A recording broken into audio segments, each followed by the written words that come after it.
So keep your thoughts and stop assuming that someone is always fine. Assalamualaikum warahmatullahi wabarakatuh. Perkenalkan, nama saya Uji Fakih Dinan, mahasiswa dari STI STMP Bandung. Kali ini saya akan menjelaskan tentang pengertian SIM atau Sistem Informasi Manajemen, komponen SIM, tujuan SIM, kelebihan dan kekurangan SIM, dan lain-lain. Kali ini saya akan membawakan temanya tentang SIM produksi. Oke, sebelum ke materi SIM produksi, saya akan menjelaskan dulu tentang pengertian SIM. Sistem Informasi Manajemen atau SIM, bahasa Inggris Management Information System (MIS), adalah sistem perencanaan bagian dari pengendalian internal suatu bisnis yang meliputi pemanfaatan manusia, dokumen, teknologi, dan prosedur oleh akuntansi manajemen untuk memecahkan masalah bisnis seperti biaya produk, layanan, atau suatu strategi bisnis. Komponen SIM. Komponen dalam sistem informasi manajemen secara fungsional terdiri atas 1. Sistem administrasi dan operasional, 2. Pelaporan manajemen, 3. Sistem database, 4. Sistem pencarian, dan 5. Manajemen laba. Tujuan SIM. Sistem ini memiliki peran penting dalam pelaksanaan dan perencanaan yang dilakukan oleh sebuah perusahaan. Tujuannya antara lain menyediakan layanan informasi dalam perhitungan produk, harga pokok jasa, dan tujuan-tujuan lain yang menjadi target manajemen. Manfaat dan kekurangan SIM.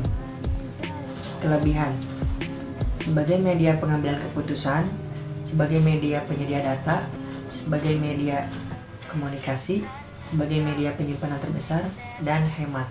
Berikut kelemahan manajemen sistem informasi terhadap perusahaan dan organisasi, yaitu bertambahnya angka pengangguran. Oke, berikutnya contoh tema yang saya akan bawakan tentang SIM produksi. Sistem informasi manajemen produksi mendukung fungsi produksi atau operasi yang meliputi semua aktivitas yang berkaitan dengan perencanaan dan pengambilan proses menghasilkan barang atau jasa. Sistem ini mendapatkan dan memproses data mengenal semua aktivitas, mencakup produksi yang baik dan pelayanan servis yang dibutuhkan oleh konsumen. Tujuan dari sistem informasi produksi ini: 1. Digunakan merencanakan, monitoring, dan mengontrol proses produksi yang terjadi sehingga lebih efisien. 2. Menghasilkan efisiensi proses produksi, kontrol kualitas yang ketat, serta menghasilkan produk yang lebih bagus.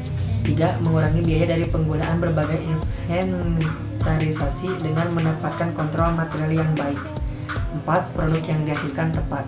Dalam suatu perusahaan, banyak faktor yang perlu mendapat perhatian dan dukungan yang cepat dari pengelolaannya dalam upaya mencapai tujuan operasional secara optimal. Pada saat ini, komputer merupakan salah satu alternatif utama untuk mendukung kegiatan operasional suatu perusahaan, baik perusahaan besar, menengah, maupun kecil. Komputer berfungsi sebagai alat bantu dalam menyelesaikan masalah, baik untuk keperluan administrasi, perhitungan yang rumit, arsip, pembuatan sistem informasi, pengambilan keputusan, dan lain-lain. Oleh sebab itu, pada era globalisasi ini, komputer merupakan pendukung yang handal dalam kemajuan suatu usaha. Salah satunya adalah dalam bidang produksi barang.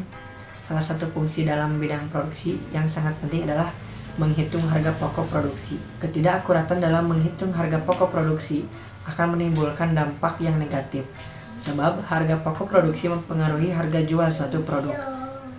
Bila terlalu tinggi, maka harga jualnya pun relatif tinggi, sehingga mengakibatkan kalah bersaing dengan produk dari perusahaan lain yang mempunyai harga jual yang lebih rendah. Sebaliknya, bila harga pokok produksi terlalu rendah, maka jelas ini akan menimbulkan kerugian bagi perusahaan. Fungsi lainnya yang juga sangat penting dalam bidang produksi adalah kontrol produksi.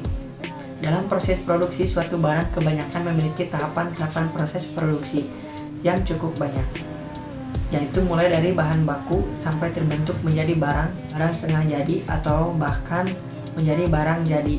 Dari setiap tahapan proses produksi harus dikontrol dengan seksama, karena kesalahan kecil saja dari salah satu tahap dapat menyebabkan suatu kerugian yang besar bagi perusahaan. Oke, mungkin itu saja yang bisa saya sampaikan. Lebih dan kurangnya mohon dimaafkan. Kita sama-sama belajar ya di sini. Semoga ada manfaatnya juga di kita semua. Cukup sekian dari saya. Assalamualaikum warahmatullahi wabarakatuh.